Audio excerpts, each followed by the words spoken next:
বাজারে দোকান দোকান চালাচ্ছে, মসজিদে আজান হয়ে গেছে, যখন ইকামত হচ্ছে তখন ছুটে যাচ্ছে তাড়াতাড়ি, উজু করে আল্লাহু আকবার, আর মনে পড়ছে না দোকানে চাবি লাগাইছি না লাগাই।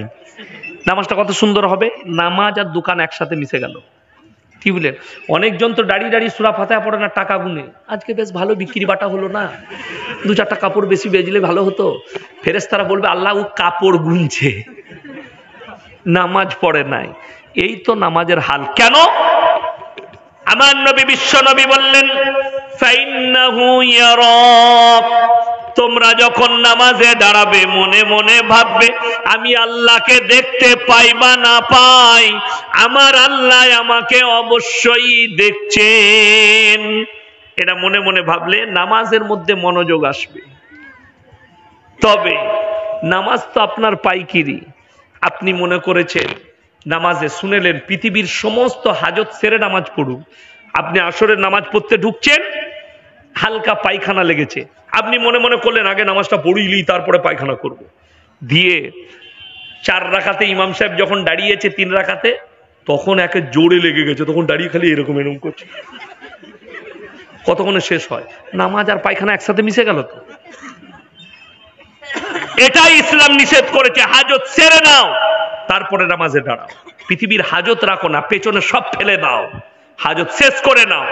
জুম্মার দিনে নামাজ পড়তে যাবেন, বিবি 11টার সময় বললে ওগো খানা হয়ে গেছে, 2টি খেয়ে দাও, আপনি বললেন না না না দাঁড়া আগে নামাজটা পড়ে আসি, ইমাম সাহেব লম্বা খুতবা টেনে দিয়েছে, আবার সূরাটাও লম্বা পড়েছে, দিয়ে 2য় রাকাতে দাঁড়িয়ে মনে মনে করছে সালা আচ্ছা করলে তো ভোকও লেগে গেল, তাড়াতাড়ি শেষ করছে না, নামাজ আর খাবার একসাথে মিশে গেল।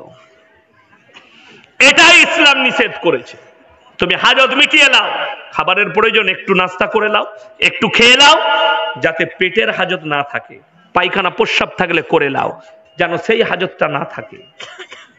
আল্লাহর ঘরে ঢুকে গেলে ইতিকাফের নিয়ত করে ঢুকো। আমাদের দেশের লোক তো ব্যবসার সবকিছু হিসাব বাকি তো মসজিদে জুম্মার দিনে বসে করে, খুতবা চলছে, বলে আজকে ক টাকার বেচলি, বিক্রি বাটা ভালো হয়েছিল তোর, ক টাকা হাতে ক কেজি আলু বেচলি বে। এটা কিয়ামতের আলামত যে মসজিদের ভেতরে মানুষ দুনিয়াদারির কথা বলবে। এখন চলছে না চলেনি? কথা বলেন, দুনিয়াদারির কথা।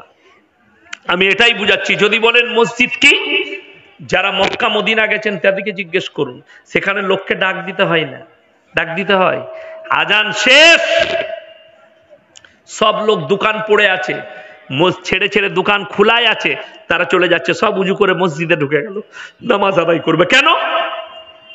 তারা জানে নামাজ ফরজ, আমাকে নামাজটা পড়তে হবে। বড় কষ্টের বিষয় আমাদের দেশে। তবে এটা করবেন না, দোকান খুলে মসজিদে চলে যান না, ঘুরে এসে দেখবেন 2টি চানাচুরু নাই, কেন? আমাদের দেশে সব আউলিয়া, তাই না? তা না হলে আমাদের দেশে, ভারত পাকিস্তানে বাংলাদেশে কখনো মসজিদের দরজা থেকে জুতো চুরি হয়? আমাদের মসজিদ থেকে জুতো চুরি হয়। জুম্মার দিনে কিছু মাল আছে তারা নামাজ পড়তে যায় না, নতুন জুতো চুরি করতে যায়। কি বলে মসজিদে ঢুকার সময় এম করে এইগুলো লাগাবো আজকে যা হবে, ও নামাজ শেষে সুন্নত পুন্নত কিছু পড়ে নাই, চপ্পলগুলো পরে বেরিয়ে যাচ্ছে। যদি ধরা পড়ে যায়, বুঝতে পারি নাই ভাই, হ্যাঁ তুই যে পুরনো পরে এসছিলি, নতুনটা কি করে তোর পায়ে ঢুকলো বুঝতে পারলি না, যে নতুন জুতো। ধরা পড়লে বলবে কি করে ঢুকলো বুঝতে পারি নাই, আর ধরা যদি না পড়ে মাল চলে গেল। কি বুঝলেন? আউলিয়া সেজে। এটাই নিষেধ করছি। নামাজ ধ্যান দিয়ে পড়ো। কোরআন শুনেলেন, নামাজ আল্লাহ তাআলা মসজিদে 24 ঘন্টা থাকতে বলেনি। কেউ যদি বলে আমি মসজিদে 24 ঘন্টা আল্লাহ আল্লাহ করি, নামাজ পড়ি, মসজিদ থেকে বের হয় না, সংসার আল্লাহ চালায়, সেই লোকটার নাম হচ্ছে চোর, না হলে ধোঁকাবাজ, না হলে প্রতারক। এটা ইসলাম। কেন? কোরআন কি বলছে শুনেলেন, আল্লাহ কি বলছেন? ইয়া আইয়ুহাল্লাযীনা আমানু ইযা নুদিয়া লিস-সালাতি মিন ইয়াউমিল জুমআহ ফাসাউ ইলা যিকরিল্লাহি ওয়া যারুল বাই যালিকুম খায়রুল লাকুম ইন কুনতুম তা'লামুন। হে আমার বিশ্ব নবী, পৃথিবীর মানুষকে বলে দাও, যখন তোমাদেরকে জুম্মার জন্য ডাক দেওয়া হয়, পৃথিবীর সমস্ত কিছু কাজকে ফেলে সমস্ত হাজতকে ফেলে তোমরা আল্লাহর ঘরের দিকে চলে এসো। কতক্ষণ থাকবেন মসজিদে?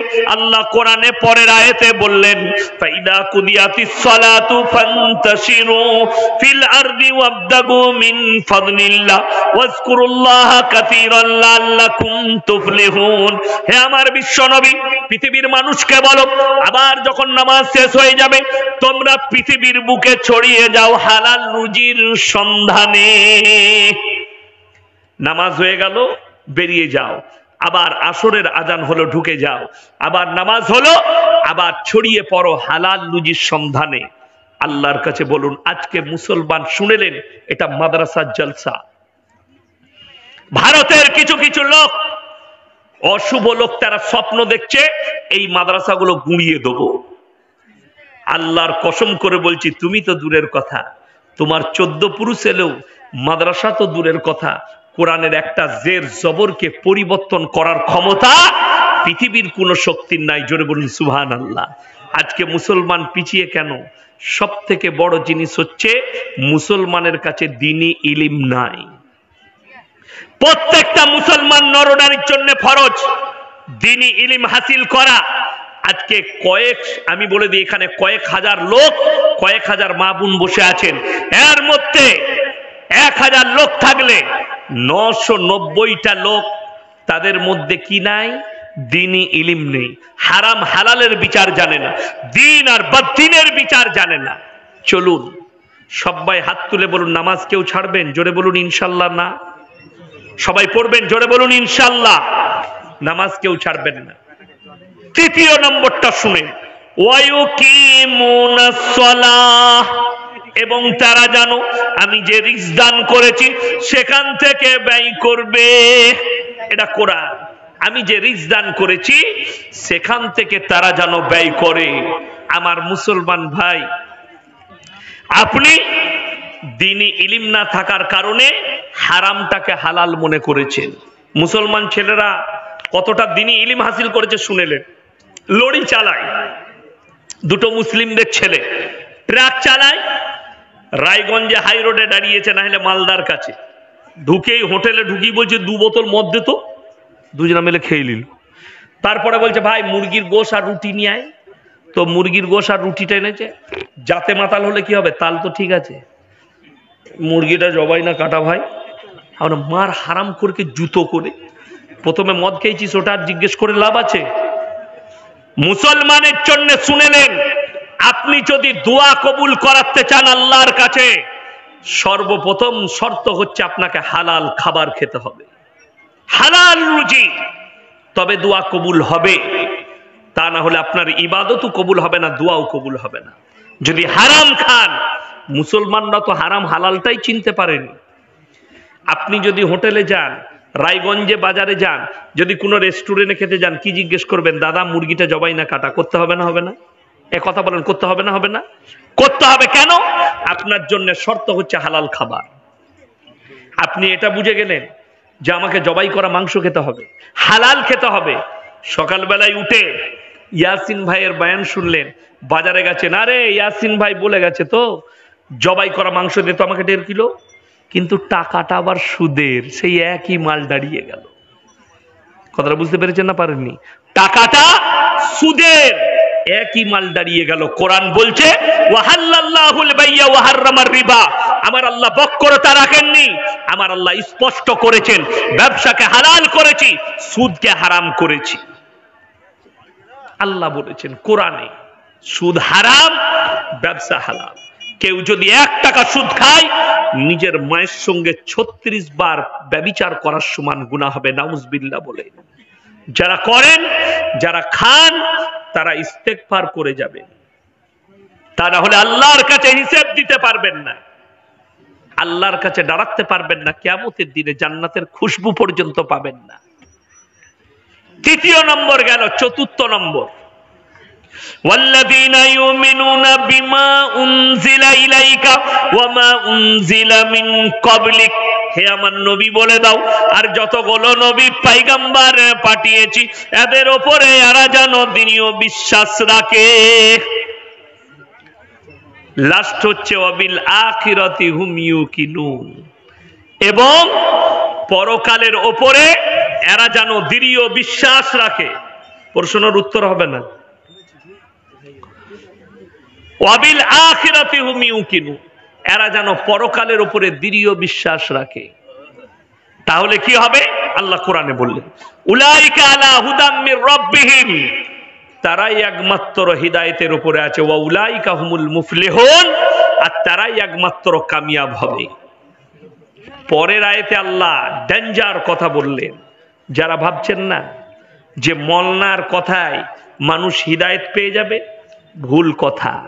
আপনার যদি মনে হয় এই মৌলবীকে দাওয়াত দিলে মানুষ হিদায়াত পাবে, এই মৌলবীকে দাওয়াত দিলে মানুষ জান্নাতে যাবে, এটা ভুল বুঝা হচ্ছে আপনার। কোরআন শুনেলেন, সূরা বাকারার 2 পৃষ্ঠার 2 নম্বর আয়াত আল্লাহ নিজে উচ্চারণ করলেন, হে নবী শোনো, ইন্নাল্লাযীনা কাফারু সাওয়াউন আলাইহিম আনজারতাহুম আম লাম তুনজিরহুম লা ইউমিনুন।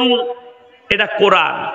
হে নবী, পৃথিবীর মানুষকে বলে দাও, তুমি যত কোরআন শোনাবে শোনাও, যত বুঝাবে বুঝাও, কিন্তু যারা মানার নয় তারা কখনো মেনে নিবে না।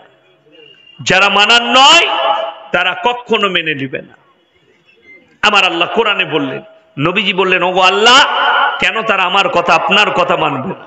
আবার আল্লাহ রাব্বুল আলামিন বললেন, খাতামাল্লাহু আলা কুলুবিহিম ওয়া আলা সামিহিম ওয়া আলা আবসারিহিম গিশাওয়া ওয়া লাহুম আযাবুন আযীম। হে আমার নবী, খাতামাল্লাহু আলা কুলুবিহিম, কুলুব মানে হচ্ছে হৃদয়টা, তাদের হৃদয়েতে তালা মারা গেছে। যত কথা বলবে বলো, তাদের হৃদয়ে তালা পড়েছে, তাদের হৃদয়ে আর কথা প্রবেশ করবে না। ওয়ালা সামিহিম, তাদের কানেতে মোহর মারা গেছে, যত বলবে বলো তাদের কানে প্রবেশ করবে না। ওয়ালা আবসারিহিম গিশাওয়া, তাদের চোখেতে পর্দা পড়েছে, লজ্জা শরমের মাথা খেয়েছে, তারা কখনো দিনের পথে ফিরবে না। ওয়ালাহুম আযাবুন আযীম, তাদেরকে বলে দাও তাদের জন্য কঠোর শাস্তি রাখা আছে। আমার মুসলমান ভাই লিখে নিয়ে যান, 8 পারা 1ম পৃষ্ঠা, এর থেকেও ডেঞ্জার আয়াত, আপনার চোখ দিয়ে পানি আসবে। যারা ভাবছেন এই মানুষগুলো কেন হিদায়াত প্রাপ্ত নয়, এরা কেন ফিরছে না, তারা শুনে যান, 8 পারা 1ম পৃষ্ঠা 1ম আয়াত, ওয়ালাউ আন্নানা নাযালনা ইলাইহিমুল মালায়েকা ওয়া কাল্লামাহুমুল মাউতা ওয়া হাসারনা আলাইহিম কুল্লা শাইইন কুবুলা মা কানু লিউমিনু ইল্লা আন ইয়াশা আল্লাহ ওয়ালাকিন্না আকতারাহুম ইয়াজহালুন। হে আমার নবী, পৃথিবীর মানুষকে বলে দাও তারা যেন কান খুলে শুনে নেয়, যারা মারা গেছে, ওয়ালাউ আন্নানা নাযালনা ইলাইহিমুল মালায়েকা, মালায়েকা মানে হচ্ছে ফেরেশতা, আমি যদি আসমান থেকে ফেরেশতা পাঠাই এদের কাছে, তোমরা যাও আর বুঝাও আল্লাহ কঠিন আযাব রেখেছে, ওয়া কাল্লাবাহুমুল মাউতা, আর তোমাদের পূর্বপুরুষ যারা মারা গেছে, কবরে চলে গেছে, তারা যদি কবর থেকে উঠে আসে আর তোমাদিকে যদি বলে আল্লাহ কবরে কঠিন আযাব রেখেছে, কঠিন শাস্তি রেখেছে, তোমরা এই কাজ থেকে বেরিয়ে এসে আল্লাহর পথে এসো, আল্লাহ কোরআনে বললেন তারপরও যে নেমো খারামরা মানার নয় তারা কখনো মেনে নিবে না। চোখের পানি ফেলার ফেরেশতা যদি আসে, যারা মারা গেছে তারা যদি কবর থেকে উঠে আসে, তারপরেও যারা মানার নয় তারা কখনো মেনে নিবে না। ওই জন্য আল্লাহ তাআলা অপর জায়গায় মুমিনদের কথা বলেছেন, মুমিনদের গুণাবলী বলেছেন, কাদ আফলাহাল মুমিনুন, হে নবী মুমিন কারা? আল্লাযীনা হুম ফি সলাতিহিম খাশিউন। এই জায়গাতেও আল্লাহ 1 নম্বরে লিখেছেন নামাজকে। নামাজটা কেমন রেখেছেন? খুশু খুজুর সঙ্গে নামাজ রেখেছেন। কিসের সঙ্গে বললাম? খুশু খুজুর সঙ্গে নামাজ রেখেছে। হে আমার নবী, পৃথিবীর মানুষকে বলে দাও তারা যেন খুশু খুজুর সঙ্গে 5 মিনিটের নামাজে 10 মিনিট খরচ করুন, পাইকারি নামাজ পড়বেন না। আল্লাহ এখানে বললেন, আমাদের দেশে তো তারাবি যা চলে ও ফেরেশতারাই জানে, আমি কিছু বলবো না। তারাবি ঠাক আর ঠাক, ঠাক আর ঠাক, কি বুঝলেন? ইমামের তসবি পড়ে রুকুতে চলে গেছে, তসবি থেকে উঠে সিজদায় চলে গেল, তখন মুক্তাদিদের একবারও তসবি হয় না। কেন? ধীর স্থিরতা নাই। দোষটা তো ইমামের নয়, দোষটা হচ্ছে সমাজের। মৌলী সাহেব ও 10-12 মিনিটে শেষ হবে না তারাবি, আমাকে যদি দেয় তো আমি 4 মিনিটে শেষ করে দেবো। আল্লাহ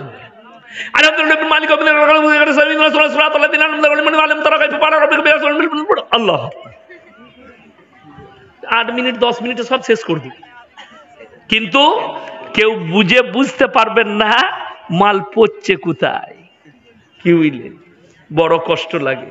আপনাদের এই এলাকায় আমার সাথী আছে, কারি খৈরুল ইসলাম, এই পাশের গ্রামে বাড়ি, স্কুল করেছে, আমার খুব কাছের মানুষ, অন্তরের মানুষ। আমরা এক বিছানায় পড়াশোনা করেছি শুয়ে গুজরাটে। কারি খৈরুল ইসলাম আমার খুব অন্তরে। তার বাড়িতে গিয়েছিলাম আমি, এখনই নাস্তা করে এলাম তার বাড়ি থেকে। আমার বন্ধু হয়, একদম ক্লাস ফ্রেন্ড, সে জানে আমরা গুজরাটে তারাবি শুনিয়েছি।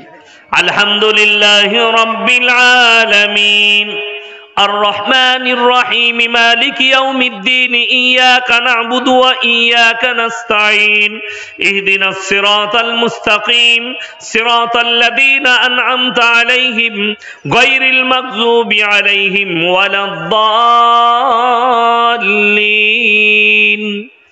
সূরা ফাতিহা পড়লাম, বুঝতে পারলেন না? পারলেন না? হ্যাঁ, আলহামদুলিল্লাহ মালিক ফেরেশতারাও খুঁজে পাবে না মাল পড়ছে কোথায়। আমাদের দেশে তো ওই তারাবি চলে, কি হইলেন? আরে এরা বলে খতম তারাবি পড়ছি, কেলানি ছাড়া কিছুই পাবি না, নামাজ হয় না, এগুলো পাইকারি নামাজ। আল্লাহ কোরআনে বললেন আল্লাযীনা হুম ফি সলাতিহিম খাশিউন, যারা মুমিন হবে তারা খুজুর সঙ্গে নামাজ আদায় করবে, ধীর স্থিরতার সঙ্গে, তাড়াতাড়ি নাই, চটজলদি নেই। সব থেকে ডেঞ্জার দ্বিতীয় নম্বরটা বললেন ওয়াল্লাযীনা হুম আনিল লাগবি মুরিদুন, এবং তারা নিজেদিকে সমস্ত পাপ থেকে, গুনাহ থেকে বঞ্চিত রাখবে। সবাই গুনাহ থেকে নিজেদিকে বঞ্চিত রাখবেন, জোরে বলুন ইনশাআল্লাহ। যে যুবকদের মনে হচ্ছে, যে মাদের মনে হচ্ছে আমরা পাপ থেকে সরতে পারছি না, গুনাহ থেকে সরতে পারছি না, আমি দয়া করে অনুরোধ করে যাচ্ছি 40 দিন টানা তাহাজ্জুদের নামাজ পড়ো, জীবন গুনাহমুক্ত জীবন হবে, পাপ মুক্ত জীবন হবে। ভাইয়েরা আমার, যুবকেরা, তোমরা আজকে সব থেকে বেশি গুনায় জড়িয়েছে আমাদের যুবক যুবতীরা। তার কারণ জানেন? তার কারণ হচ্ছে মোবাইল। তার মূল কারণ হচ্ছে মোবাইল। আপনি যদি বলেন কেমন করে, আপনাদেরকে বুঝিয়ে দিই। গত 3 মাস আগে 24 পরগনায় একটা ধর্ষণ কেস ঘটেছিল। কিসের? একটা 70-80 বছরের বৃদ্ধা মেয়েকে একটা 22-23 বছরের যুবক ধর্ষণ করেছে, ধরা পড়ে গেছে, পুলিশ অ্যারেস্ট করেছে, তার জবানবন্দি নিয়ে